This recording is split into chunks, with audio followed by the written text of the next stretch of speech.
Amma Oromoon ilmaan lama dhalee Booranaa fi Bereentoo dhale. Booranaan 11 dhalee Bereentoo 5 dhale. 11.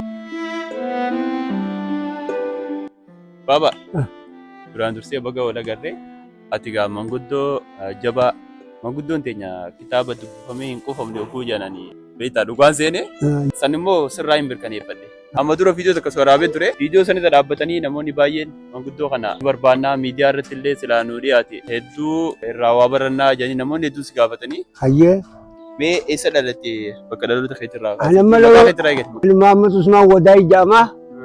Dhaloonni biyyaa Wadaay diddiimtuun oolee ganda horooti. Teessoon xiyya ganda maawwataa araddaa ifa jaalalaa zoonii watar aanaa qarsaa godina argee bahaati. Amma jiruun xiyya dirree dhawaa saaphiyaan gorroo lakkoofsa lama. Saaphiyaan naannoo kana galtee. Okay, jireenya akkamii jiraachaa jirta Baba? Mana jireenyaa ni qabdaa? Hin qabu, waan takka illee hin qabu. Daandii mukaa jiraata? Cinqabarraan jiree asalitti. Hedduu nama gaddisiisa. Seenaa as dhuftee hidda dhaloota Oromoo yeroo himtu akkaataan itti himtu immoo an ammaa gaa dhaloota ammaati. Dhaloota ammaa kana teessila dhaloota waa barachuu qabu. Akkati seenaa hidda dhaloota Oromoo himsanitti ani himuu hin danda'u. Sammuutti illee qabachuu hin danda'u. Marhaba. Dhaloonni ammaa kuni sammuun isaanii zeeroodha beektaa. Mee seenaa as dhuftee hidda mataa dhaloota kiyyarraa Oromoo. kaaseetiin lakkoofsa anarraa ilaa Adamitti lakkoofsa lafa Ani Muhammad Usmaan Wadaay Jiloo Maayaa Duubee Ulul Siiba Bunni Meettaa Alaa Qalloo Bereentoo Oromoo Waaqoo Daadhii Utte Biite Walaabu Diillee Dawwaroo Oofa Shara Hadiyya Raaba Doorre Xabboo Mormor Maamma Warar Waayyuu Gooda Marii Galaan Waadoo Shunqur Iram Battaan Noobaan Kuush. Kuush kuni warra banii Kuush nurraay. Kuush Haam Nuh Laamiki Mattoo Shalaka Yuurad Maalaayil Qaynaan Ukunuk Aanus Siis Aadam. خلق الله من التراب تراب الأرض والله أحسن الخالقين تمت بالخير أمتي. أما Oromoon ilmaan lama dhalee Booranaa fi Bereentoo dhale. Booranaan 11 dhalee Bereentoo 5 dhale. 11 Booranaa daadhii taakka goofa 2 garrii 3 gurraa 4 gilaaraa 5 goree ija callabba 7 wallagga 8 sidaamoo 9 arrii 10 naayiroobii 11 ilmaan Booranaa 5 Bereentoo. Xummuugaa taakka karrayyuu 2 murawwoo 3 qalloo 4 humbannaa 5. Umugaan kun 3 dhale asoosaa taakka hawaasaa 2 arsii 3 karrayyuu 12 dhale oboosaa qarriyyoo 2 Booranee 3 macha 4 diillee 5 dullallee 6 saraalee 7 goota 8 galaan 9 liiban 10 abbichuu taakka gambichuu 2 deebee murawwa 1 dhaleetuun deebee 10 dhale 10 baabboo taakka alga 2 gaadullaa 3 waayyee 4 baay'ee 5 gaamoo 6 roojjii 7 galaan 8 addaayyoo 9 qaalloo 10 Qalloo 4 dhale takka baabbilee 2 ofirraa 3 humbannaan anniyya dhale 1 dhale anniyya deebee 7 dhale 7 anniyya bitu taakka anna 2 qooyyee 3 macha 4 baabboo 5 dambijaa malka 7 daga 3 dhale jaarsoo taakka noolee 2 huume 3 baabbilee 4 dhale guyyaa taakka gada bursi 2 jiddalee 3 maayaa 4 ofirraan 4 dhale akkachuu taakka daga 2 billii 3 dooranii 4 Ara kula rama dhale baytaa kabbaa lola manuun 3 bubba fureera 5 kutayyuu jagoollo 7 galaan 8 diiramu 9 meettaa 10 roojjii taakka kaakolam akkana turmaateen as geenye jechuudha. Amma nuti karaa galma Afrikaatii fi qophii goonee jirra. Galma Afrikaa kana Finfinneetti amma ijaaramee jira. Amma tokkoffaa Afrikaatii Finfinneen gaafa galma san geenye. Tokkoffaa addunyaan tun waan heeraa fi irbuun qabnee fi Finfinnee jala ta'uu ta'isi tokkollee irra Finfinnee kutuuta. Heera rabbiitu rabbi.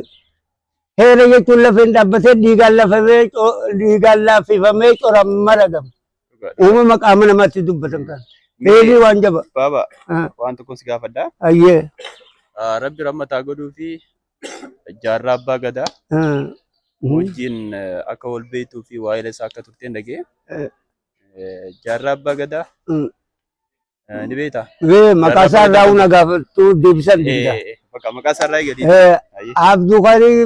Abdukariim, Abrahiim, Haamiti, Ibroo, Shaxaa, Roobaa, Dhaayee, Daa'ee buukoo ooyiloo meettaa alaa qalloo birentoo oromoo waaqoo daadhii uttee biitee walaabuu jillee dawaroo oofa sharaa hadiyyaa raabaa doorii xabboo mormor maamma warar waayyuu gooda marii galaa waada shunkur hiram battaan noobaan kuush haamnoo laamik matoo shalaka yuurada mahalaa ilqeenaan wakunuk aanusiis aadam jalqabbii inni jalqabe gaara biirkaa kan jedhamu dhagaa katabneeti jira jechuudha milkeenni.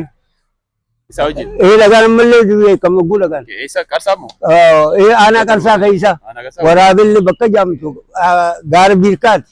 Dhagaa bakka isinee saanjaa fi masmaaraan katabne magaalaan bira hin jirtu gaara caakkaa achi taa'ee achirraa gobeella kunne jechuudha. Rabbi rahmataa godhuu fi gaafa inni akhiramu awwaalcha isaa irratti argameetu. Qabri isaa irratti argameetiin namni nu salaachisellee janaazaa Sheekh Mahamad Amin kunoo kun atummaan dabrii kanummaa Yamanii wajji dhufe nu salaachise jennee akkasitti asii za'aa kun tokko boodatti awwaalle jechuudha. Iddoo Yamanii deeti Yamanirraa muraadiin kaasee fidee Addis Ababaa fide. Zaa kudhanirraa halkanirraa seene Finfinnee zaa sagalitti Direedawaa sana seene masgid Xaaliyaan. Zaa kudha tokkotti watanin nu dhufeechitti awwaallee itti harka keenya. Rabbi rahmataa godhuuf. Rabbi ubiriinuuf. Ati manguddoo dhugaa rabbi. Manguddoo irraa waa baratanii namoonni akka keetii manguddoon akkanaa kun immoo jireenya daandii gubbaarra jiraachuun isaaf hin malu. Qabsoon Oromootu wanti galma ga'u diddeef namoota akka keetii kana daandii gubbaarra dagachuurraa dhalootas yaadatee namoota akka keetii kana yaadatee daandii irraa kaasu.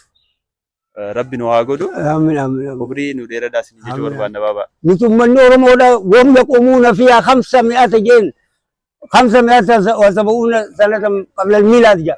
Osoo nabii isaanii dhalatiin hin duratti amata 570 qabna afaan Oromootiin dubbatu jaarraa fi gadaa eeran dalaguu keessatti. Wasanni kan shirkan ilaa muhiitil hindi وغربا إلى حدود السوداء وشمالا إلى بحر الأحمر وقبلة إلى جيبوتي وجنوبا إلى بومباسي. أما إذا جرى بيوم بكثرته حلال تجمع كان إذا جيت يريتو. هذا تومول لي إنه كان اللي. إيه نما كينيا. أسين زيلان يمن باس. أسين أركيسان هند باس. أسين أمو أفركيسان جد باس.